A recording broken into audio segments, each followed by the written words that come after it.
Speaker Romanoff. Thank you, Mr. Speaker. I do want to correct the record from the Senate Minority Leader's remarks earlier. There was not a vacancy when Senator Grossman took office, although there does appear to be one in Senator Cadman's district at this time. Ken Gordon loved his family who grace us with their presence today. Thank you. Thank you for sharing him with us. Ken was consumed by public service, and he knew that I was too. He didn't have a lot of faith in my ability to keep track of other activities, so he sent me an email last summer to fill me in. The first professional football game of the year, he wrote, is a week from Thursday. The Denver team, which is called the Broncos, is playing the Baltimore team called the Ravens. The Ravens beat the Broncos last year and went on to win the Super Bowl, or championship, he wrote. Our loss to them was caused by a last-second pass. This is what it is called when a player, usually the quarterback, throws the ball to another player.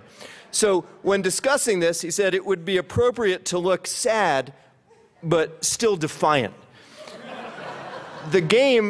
He said the game is a home game, which means that it will be played at Sports Authority Field. Many true Bronco fans still call it Mile High Stadium, so you might want to use this nomenclature.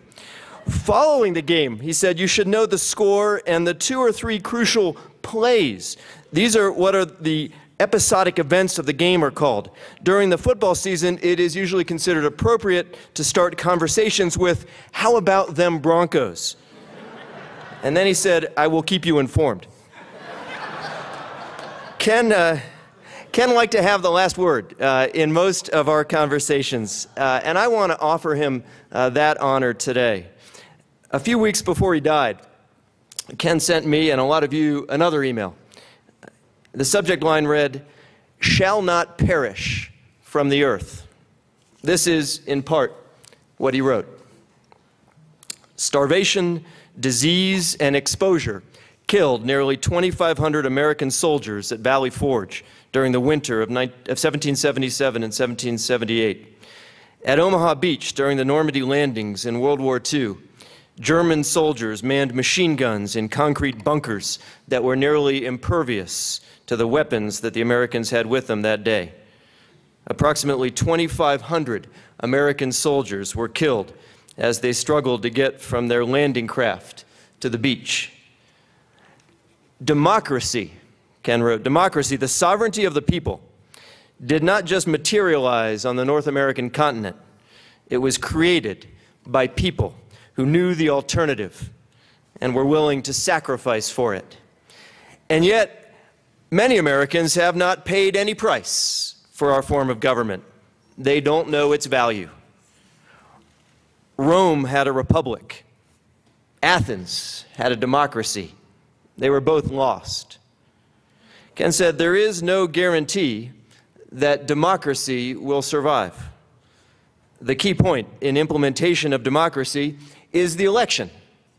One would like to think that the people who are involved in that implementation, the candidates, the campaign staff, the pollsters and consultants, do so with a form of reverence for the sacrifices that have been made on our behalf.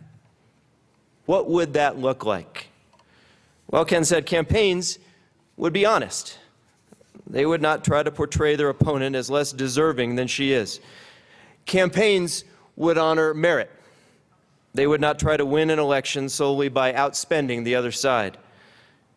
Campaigns would be informative. They would proudly confront the issues of the day and clearly state their positions on these issues.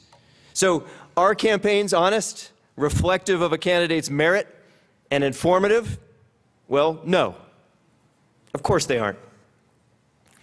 Then I suppose Ken said one needs to ask, does this matter?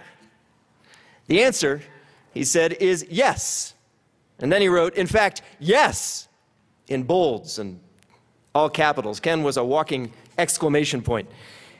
He said, democracy can tolerate some dishonesty, some submission to money, and some ignorance. But there is a limit, and we are at that limit.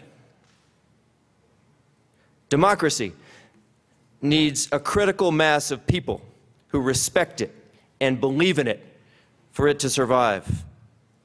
Ken said, "This isn't someone else's job.